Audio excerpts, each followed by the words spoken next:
হুমায়ূন আহমেদের ব্যক্তিজীবন। জীবনের শেষ ভাগে ঢাকা শহরের অভিজাত আবাসিক এলাকা ধানমন্ডির ৩A রোডে নির্মিত দক্ষিণ হাওয়া ভবনের একটি ফ্ল্যাটে তিনি বসবাস করতেন। খুব ভোরবেলা ওঠা অভ্যাস ছিল তার। ভোর থেকে সকাল 10টা-11টা অবধি লিখতেন তিনি। মাটিতে বসে লিখতে স্বাচ্ছন্দ্য বোধ করতেন। কখনো অবসর পেলে ছবি আঁকতেন। জীবনের শেষ এক যুগ ঢাকার অদূরে গাজীপুরের গ্রাম অঞ্চলে 90 বিঘা জমির উপর স্থাপিত বাগান বাড়ি নুহাশপল্লীতে থাকতে ভালোবাসতেন তিনি।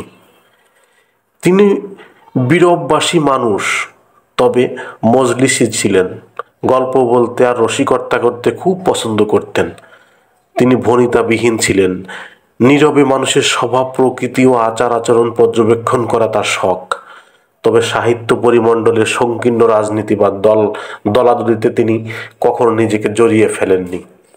তিনি স্বল্প বাক, কিছুটা লাজুক প্রকৃতির মানুষ এবং বিপুল জনপ্রিয়তা সত্ত্বেও অন্তরাল জীবনযাপনে স্বাচ্ছন্দ্য বোধ করতেন। তবে নিঃসঙ্গতা খুব একটা পছন্দ করতেন না। কোথাও গেলে আত্মীয় স্বজন বন্ধু বান্ধব নিয়ে যেতে পছন্দ করতেন। বাংলাদেশে তার প্রভাব তীব্র ও গভীর। এজন্য জাতীয় বিষয়ে ও সংকটে প্রায়ই তার বক্তব্য সংবাদ মাধ্যমসমূহ গুরুত্বের সঙ্গে প্রকাশ করে থাকত। অতুলনীয় জনপ্রিয়তা সত্ত্বেও তিনি অন্তরাল জীবনযাপন করেন এবং লেখালেখি ও চিত্র নির্মাণের কাজে তিনি সবসময় নিজেকে ব্যস্ত রাখতেন।